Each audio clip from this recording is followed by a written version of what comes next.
नमस्कार प्यारे साथियों। इस क्लास में आज हिंदी साहित्य और इतिहास के अंतर्गत आलोचना गतिविधि का प्रारंभ करने जा रहा हूं।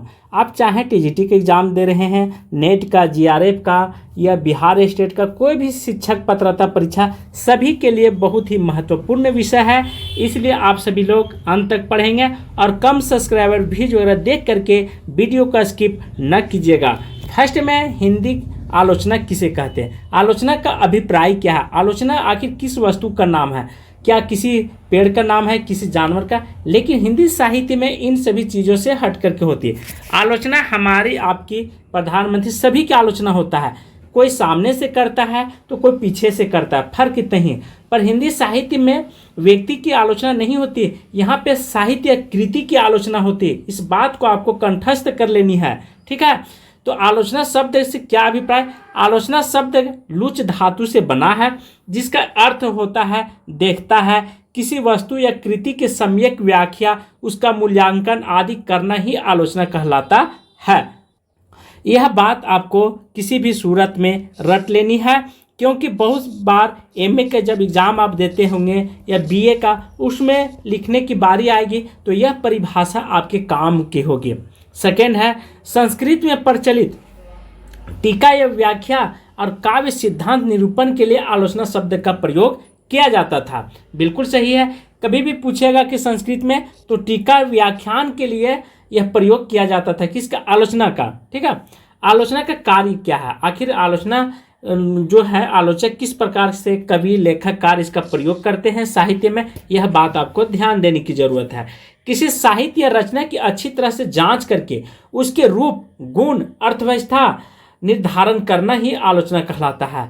अभी के समाज में लोग सुन करके केवल एक पक्ष को सुनते हैं और आलोचना करना स्टार्ट कर देते हैं। उसकी द्वेष निकालना, उसके अंदर में गुण अवगुण को देखना तो नहीं है, केवल बाहरी चीज़ों को देख करके बुराई करना प्रारंभ कर देती है। पर हिंदी साहित्य में आलोचक के द्वारा, लेखककारों के द्वारा ऐसी नहीं होती थी।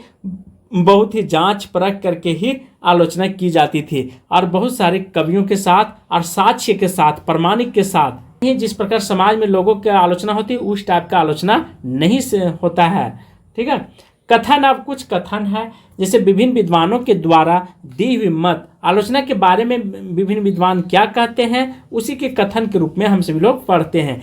आलोचना का मूल उद्देश्य कवि की कृति का सभी दृष्टिकोण से आस्वाद कर पाठकों के आस्वाद में, देखिए पाठकों का अर्थात पढ़ने वालों का, आस्वाद मतलब होता है जिसमें स्वाद, ठीक है, एक होता है स्वाद और एक होता है आस्वाद। जिसमें स्वाद न हो, जिसमें रस, ठीक है, न हो, उसको पाठकों की सहायता देना तथा उनकी तथ्य, उनकी रुचि को प्रमाजित करना, ठीक है। उनकी रुचि, यदि कोई कृति लिखी गई है, उसमें पढ़ने में यदि पाठक को मन नहीं लग रहा है, तो आलोचक को, मतलब गुलाब राय का कहना है कि उसमें प्रमाजित करना एवं साहित्य की गतिविधि निर्धारित करने के योगदान को ही आलोचना कहा जाता है। यह था गुलाब बाबू का, ठीक है।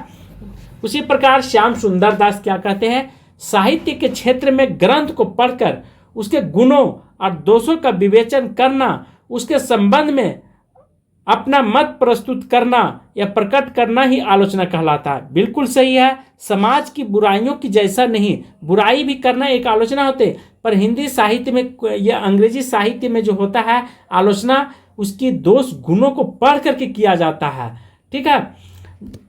आलोचना कितने प्रकार के होते हैं, तो आलोचना लगभग बहुत सारे होते हैं, लेकिन मुख्य मुख्य आलोचना हम आपको बता रहे हैं। सैद्धांतिक आलोचना, ठीक है।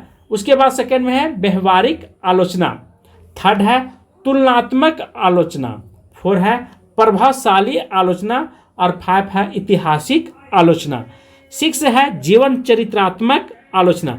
मतलब ऐतिहासिक आलोचना वैसे आलोचना को कहा जाता है जो इतिहास के पन्नों को बारे में, इतिहास के बारे में लिखी हुई कृति को। जीवन चरित्रात्मक, जो जीवन के किसी कवि, किसी लेखक, निबंधकार के चरित्रात्मक के ऊपर लिखी जाती है। और विकास को आप देखेंगे, अर्थात किसी भी साहित्य में की अचानक न तो बिजली के बल्ब की तरह न तो विकास होता है, मतलब बिजली के बल्ब जैसे हम ऑन करते हैं, ठीक है, जल जाती है, और ऑफ करते हैं तो बंद हो जाती है, वैसे आलोचना का उद्भव और विकास उतनी तेजी से नहीं हो पाती है। इसके लिए कई वर्ष, कई सालों का समय लग जाती है।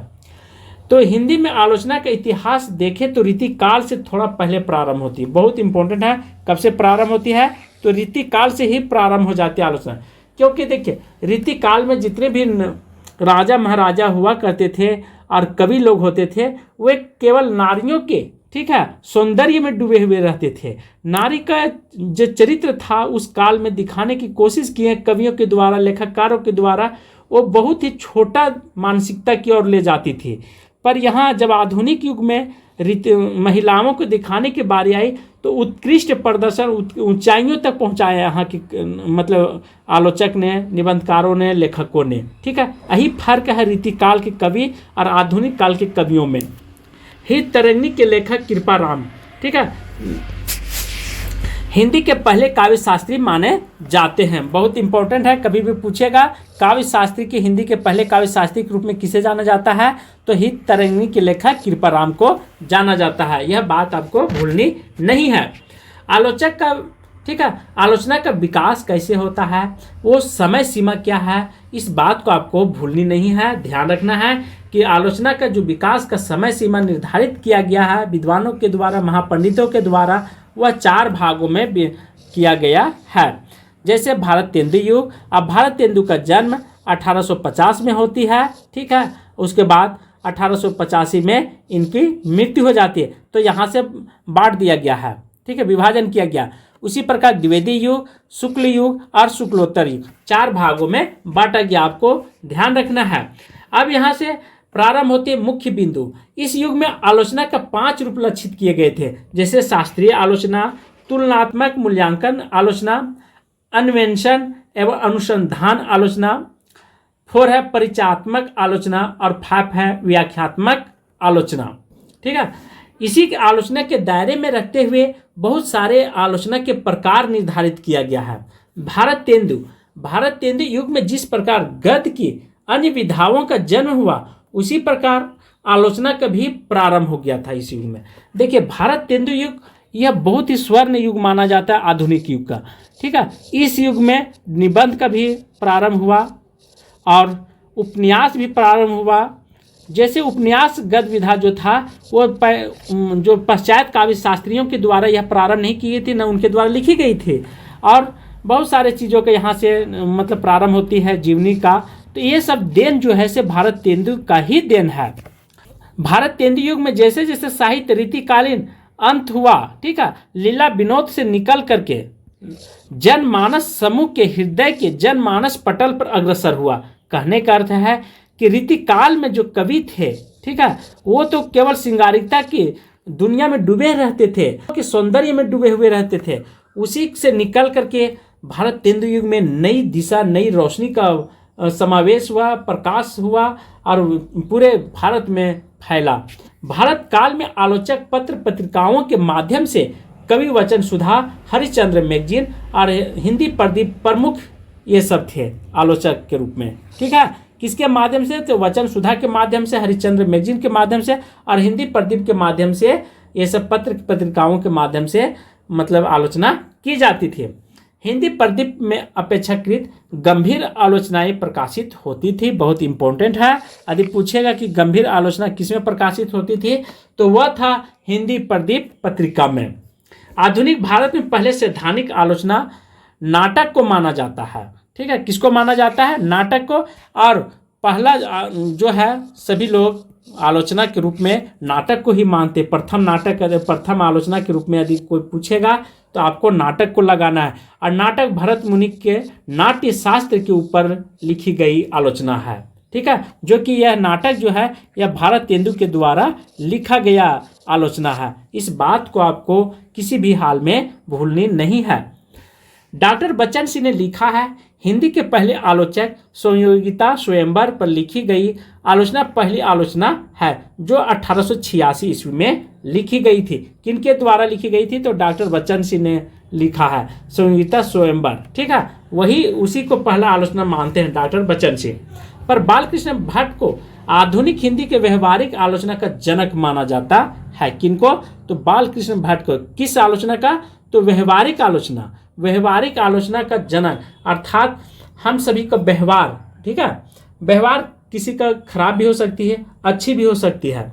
आचार्य रामचंद्र शुक्ल ने लिखा है कि समालोचना का सूत्रपात हिंदी में एक प्रकार से भट्ट जी और चौधरी जी ने किया है।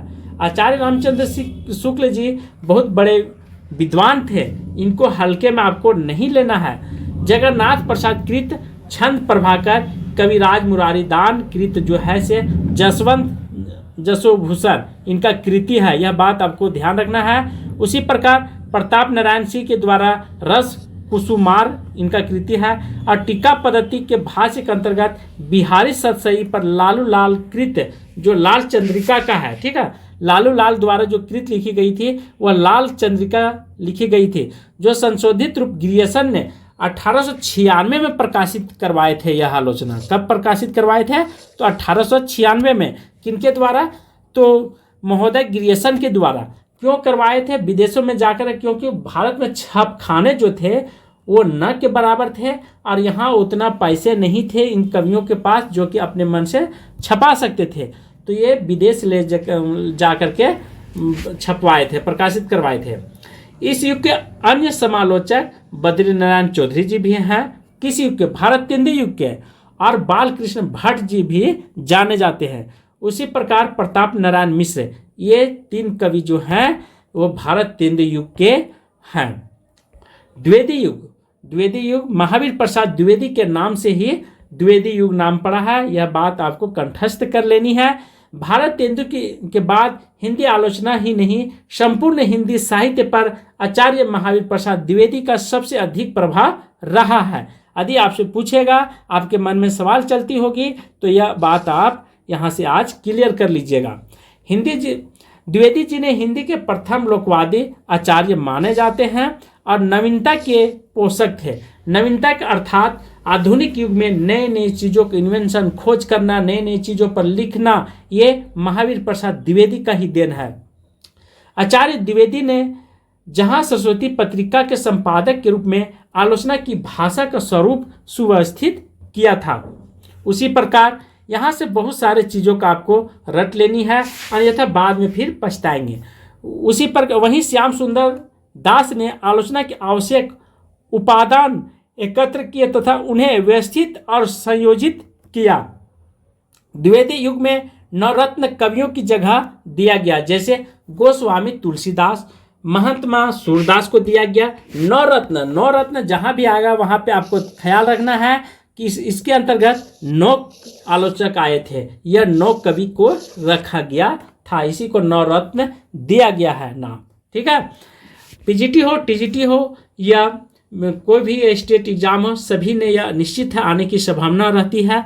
तो गोस्वामी तुलसीदास नवरत्न में है, महात्मा सूरदास है, देवदत्त है, बिहारी लाल हैं, त्रिपाठी बंधु का अंतर्गत भूषण और मतीराम को रखा गया है, यह ध्यान रखने की जरूरत है, बहुत बार पूछा है टीजीटी में।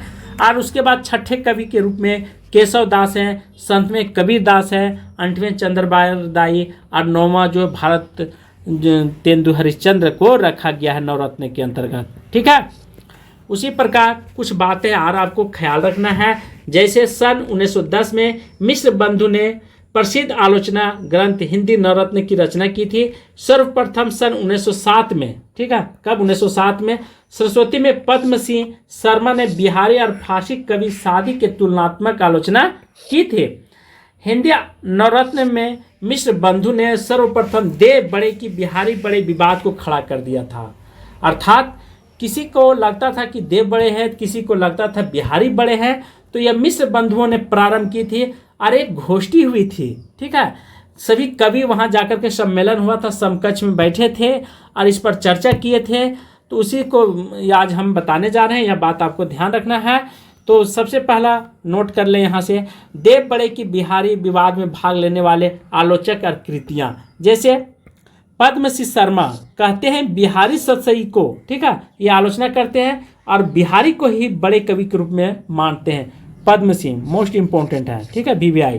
उसी प्रकार कृष्ण बिहारी मिश्र, ये देव और बिहारी को, ठीक है, आलोचना को ये मानते हैं और देव को बड़े कवि के रूप में जानते हैं, इन्होंने माना है। लाल भावना दीन जो बिहारी और देव, ठीक है, आलोचना है, वो बिहारी को बड़े कवि के रूप में जानते हैं।